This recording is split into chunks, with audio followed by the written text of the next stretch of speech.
আজকে একটি সত্য ঘটনা অবলম্বনে নির্মিত মুভি এক্সপ্লেন করতে চলেছি। একদিন সৈনিক তাদের প্লেনের ফুয়েল শেষ হওয়ার কারণে মাঝ সমুদ্রে ডুবে যায়। সেখান থেকে 3জন ব্যক্তি কোনো রকমে বেঁচে যায়। তারা একটি লাইফ বোটে করে 34 দিন সমুদ্রের মাঝে হাঙরের সাথে কাটিয়েছিল। তাদের সাথে কোনো খাবার পানি বা খাবার ছিল না, তো তারা কিভাবে সেখানে সার্ভাইভ করেছিল আর শেষ পর্যন্ত কি হয়েছিল তাদের সাথে, সেটাই জানবো আজকের মুভিতে। আর এই মুভির শেষে তাদের বাস্তব ছবি আপনাদের সামনে তুলে ধরবো। তো মুভিটি শুরু করার আগে একটি লাইক দিয়ে চ্যানেলটি সাবস্ক্রাইব করার অনুরোধ রইল। মুভির শুরুতে আমাদেরকে দেখানো হয় একটি আমেরিকান যুদ্ধ বিমান প্রশান্ত মহাসাগরের উপর দিয়ে উড়ে যাচ্ছিল। তখন বিমানের পাইলট দেখতে পায় তাদের বিমানে থাকা ফুয়েল প্রায় শেষ হয়ে গেছে। এ কারণে পাইলট বাধ্য হয়ে প্লেনটিকে সমুদ্রের মাঝখানে ল্যান্ড করায়। কিছুক্ষণের মধ্যেই প্লেনটি সমুদ্রে তলিয়ে যায় আর সেখান থেকে 3জন ব্যক্তি কোনো রকমের একটি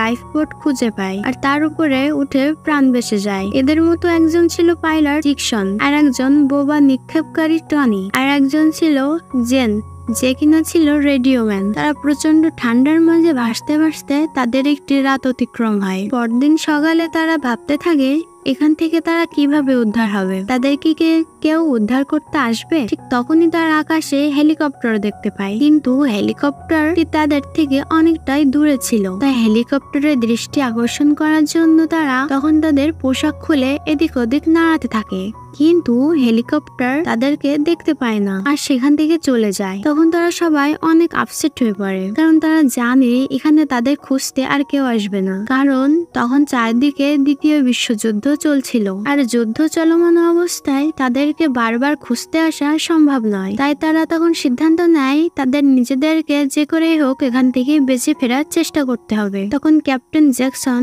তাদের কাছে থাকা জিনিসগুলো দিয়ে তার কাছে জমা রাখতে বলে, কিন্তু তাদের কাছে বেঁচে থাকার মতো খুব বেশি জিনিস ছিল না। তাদের কাছে কোনো খাবার বা পানি ছিল না, যতটুকু ছিল সেটা প্লেন দুর্ঘটনার সময় নষ্ট হয়ে গেছে। এমনকি তাদের লাইফ বোটটিও ছিল খুবই নড়বড়ে অবস্থা। তাই বোর্ডের ওজন কমানোর জন্য ক্যাপ্টেন তখন বাকিদেরকে তাদের জুতাগুলো পানিতে ফেলে দিতে বলে, কিন্তু ক্যাপ্টেন তো জুতা জোড়া 2টি রেখে দেয় আর বলে যদি আমরা কোনো দ্বীপে পৌঁছাই তখন কেউ একজনের জোড়া 2টি পরে সাহায্যের জন্য যেতে পারবে। বাকি 2জন ক্যাপ্টেনের কথা মেনে নেয়। এবার রাতের বেলা জিন দেখতে পায় ক্যাপ্টেন আসলে এই জুতায় প্রস্রাব করে পান করেছে আর এজন্যই সে তার জুতা 2টি রেখে দিয়েছিল। জেন ক্যাপ্টেনকে আর কিছুই বলে না। পরদিন সকালে জেন বাকিদেরকে বলে আমাদেরকে যে করেই হোক এই সমুদ্র থেকে মাছ ধরতে হবে, কারণ আমাদেরকে বাঁচতে হলে কিছু না কিছু খেতে হবে। তখন তারা ভাবতে থাকে কিভাবে এখান থেকে মাছ ধরা যায়। তাদের কাছে মাছ ধরার মতো কোনো জিনিসই ছিল না। তারা অনেকক্ষণ চিন্তা ভাবনা করার পরে তাদের ব্যাগ থেকে সুতা বের করে আর বন্দুকের স্প্রিং দিয়ে একটি বর্ষার মতো তৈরি করে নেয়। তারপর সেটি সমুদ্রে ফেলে দেয়। অনেকক্ষণ অপেক্ষা করার পরে তাতে একটি মাছ বাঁধে। তখন জেন সুতো ধরে টান দেয়, কিন্তু দুর্ভাগ্যজনক ভাবে সুতাটি ছিঁড়ে যায়। তারা তখন নিরাশ হয়ে যায় আর এভাবে আরো 5 দিন কেটে যায়। তারা 5 দিন সম্পূর্ণ না খেয়ে রয়েছে। একসময় টনি আর সহ্য করতে না পেরে সমুদ্রের লবণাক্ত পানি পান করতে যায়, কিন্তু ক্যাপ্টেন তাকে বাধা দেয়, কারণ সমুদ্রের লবণাক্ত পানি পান করলে ডিহাইড্রেশন হতে পারে। তাদের কাছে কোনো ম্যাপ না থাকার কারণে তারা বুঝতেও পারছিল না তারা সমুদ্রের কোন জায়গায় রয়েছে। ক্যাপ্টেন তখন একটি পেন্সিল দিয়ে ব্যাগের উপরে অনুমান করে একটি ম্যাপ তৈরি করে। তারপর একটি কাপড়ের টুকরা দিয়ে তারা নোংরের মতো তৈরি করে পানিতে ফেলে দেয়, যাতে করে সমুদ্রের নিচে স্রোতের কারণে তাদের বোর্ডের গতি অনেকটাই বেড়ে যায়। এরপর তারা বেঁচে থাকার জন্য সৃষ্টিকর্তার কাছে পানির জন্য প্রার্থনা করতে থাকে। আর সেদিন রাত্রে সত্যি সত্যি বৃষ্টি নামে আর তারা মন প্রাণ ভরে সে পানি পান করে নেয়। পরদিন সকালে তারা আবারও তৃষ্ণান্ত আর ক্ষুধার্ত হয়ে পড়ে। তাই জিন আবারও বর্ষা তৈরি করে সমুদ্রে ফেলে দেয়, কিন্তু এভাবে কয়েকদিন পার হয়ে গেলেও একটি মাছও বর্ষায় ধরা দেয় না, যে কারণে জিন অনেকটা রেগে যায় আর তারা পকেট থেকে একটি ছুরি বের করে বারবার পানিতে আঘাত করতে থাকে। আর তখন একটি আজব ঘটনা ঘটে যায়। তারা ছুরিটি একটি ছোট হাঙরের গায়ে ফুটে যায়। তখন তারা 3জন মিলে হাঙরটিকে মেরে তাদের বোর্ডে উঠিয়ে নেয়। এরপর মন ভরে 3জন মিলে সেটিকে খায় আর কিছুটা সংরক্ষণ করে রেখে দেয়। এই খাবারগুলি দিয়ে তারা বেশ কিছুদিন চলতে পারবে। অনেকদিন পর খাবার খেয়ে তার শরীরে কিছুটা শক্তি ফিরে পায়। তখন টনি তাদেরকে বলে, আমরা যদি এখান থেকে বেঁচে ফিরতে পারি তাহলে অবশ্যই আমি তোমাদেরকে আমার বাড়িতে নিয়ে যাব আর আমার বোনের সাথে তোমাদের পরিচয় করিয়ে দেব। এখানে জেমস শুধুমাত্র অবিবাহিত ছিল, তাই সে টনির বোনকে নিয়ে কল্পনা করতে থাকে আর তাকে বিয়ে করার কথা ভাবতে থাকে। কিছুক্ষণ পর তারা দেখতে পায় সেখানে অনেকগুলো হাঙর মাছ চলে এসেছে আর তাদের বোর্ডের চারিপাশে ঘুরে বেড়াচ্ছে, যেটা দেখে তারা অনেক ভয় পেয়ে যায়। তারা ভয়ে আর কোনো রকম নড়াচড়া করে না। এরপর রাতের বেলা জিন হাত মুখ ধুচ্ছিল,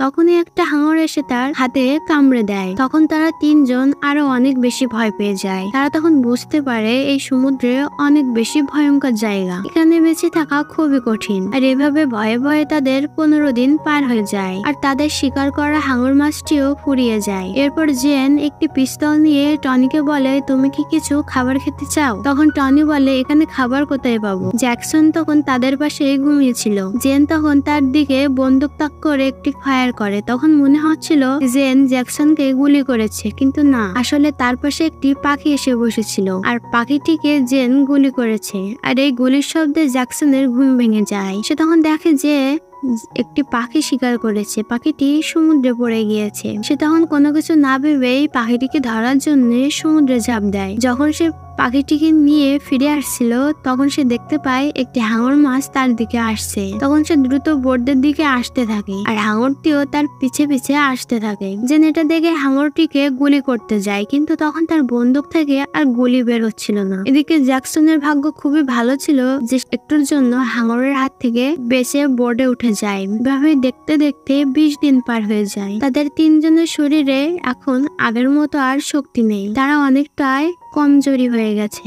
জ্যাকসনের ক্যালকুলেশন অনুযায়ী এতদিনে তাদের দ্বীপে এসে পৌঁছানোর কথা। তখন তারা দুইজন বুঝতে পারে জ্যাকসনের ম্যাপ আঁকানোর ক্যালকুলেশন আসলে ভুল ছিল আর জ্যাকসন এটা বুঝতে পারে। তখন সে এমন ভাবে ফেসে যাওয়ার জন্য নিজেকে দায়ী করে। যখন জ্যাকসন তাদের দুইজনকে জানায়, আসলে বিমানে যখন যুদ্ধ চলছিল তখন আমি কিছুক্ষণের জন্যই ঘুমিয়ে গিয়েছিলাম আর সে কারণে ম্যাপ আঁকাতে গিয়ে এমন সমস্যা হয়েছে। কিন্তু টনি আর জেন এটা শুনেও জ্যাকসনকে কোনোভাবে দায়ী করে না, যেটা দেখে জ্যাকসন অনেকটাই ইমোশনাল হয়ে যায়। জ্যাকসন তখন তার জুতো দুটো বের করে দেয়, যেটা দিয়ে তারা বৈঠার মতো করে বাইতে থাকে। আর এভাবে 30 দিন পার হয়ে যায়, কিন্তু এখনো পর্যন্ত তারা কোনো উপকূল বা দ্বীপ খুঁজে পায়নি। এদিকে সূর্যের তাপে তাদের গায়ের চামড়া খুবই বাজেভাবে ঝলসে গিয়েছে, তাদের অনেক পিপাসাও পেয়েছে, তাদের খুবই কষ্ট হচ্ছিল। এমন সময় আবারও সেদিন রাত্রে ভাগ্য তাদের সহায় হয় আর রহমতের বৃষ্টি নামে। অনেকদিন পর তারা আবারও মন ভরে পানি পান করে নেয়, কিন্তু তাদের আনন্দ বেশি সময় থাকে না, কারণ বৃষ্টির পাশাপাশি সমুদ্রের ঝড় উঠতে শুরু করে দেয় আর মুহূর্তের মধ্যে তাদের বোটটি উল্টে দেয় আর তারা তখন সেই উল্টে যাওয়া বোটটিকে আঁকড়ে ধরে রাখে আর এভাবে ঝড়ের রাতটি তারা পার করে দেয়। এভাবে আরো কিছুদিন পার হয়ে যায়। তখন তারা বুঝতে পারে হয়তো 2-3 দিনের মধ্যে তারা মারা যাবে। তখন টনি বলে তাদের মধ্যে হয়তো সেই আগে মারা যাবে, তাই সে যদি আগে মারা যায় তাহলে তার মাংস খেয়ে যেন তারা দুইজন বেঁচে থাকে। এবার তাদের সবার হ্যালুসিনেশন হওয়া শুরু হয়ে যায়। টনি তখন সমুদ্রের লবণাক্ত পানি পান করতে শুরু করে দেয়। তারা বেঁচে থাকার আশা প্রায় ছেড়ে দিয়েছে আর মৃত্যুর জন্য অপেক্ষা করতে থাকে। এবার জেন কিছুটা দূরে একটি দ্বীপ দেখতে পায়, কিন্তু তখন সে ভাবে হয়তো তার হ্যালুসিনেশন জন্য হচ্ছে। কিন্তু তারা তিনজন একসাথে যখন দ্বীপটিকে দেখতে পায় তখন তারা বুঝতে পারে সত্যি সত্যি তারা একটি দ্বীপে চলে এসেছে। তখন তারা আনন্দে আত্মহারা হয়ে যায় আর বোটটি হাত দিয়ে বেয়ে সে দ্বীপের দিকে নিয়ে যেতে থাকে। আর তখন একটি বিশাল ঢেউ এসে তাদেরকে দ্বীপে আশ্রয় ফেলে দেয়। তখন তারা সেখানে একটি ঘরও দেখতে পায় আর তখন বুঝে ফেলে এখানে মানুষের বসতি রয়েছে। এবার তারা তিনজনে আনন্দে বালিতে শুয়ে পড়ে, কারণ ফাইনালি তারা বেঁচে ফিরেছে। আর এখানে এই সত্য ঘটনা অবলম্বনে মুভিটি শেষ হয়ে যায়। আর এই হলো বেঁচে ফেরা তিনজন ব্যক্তির আসল ছবি। আর এখান থেকে বেঁচে ফেরার পর যেন টনির বোনকেই বিয়ে করেছিল।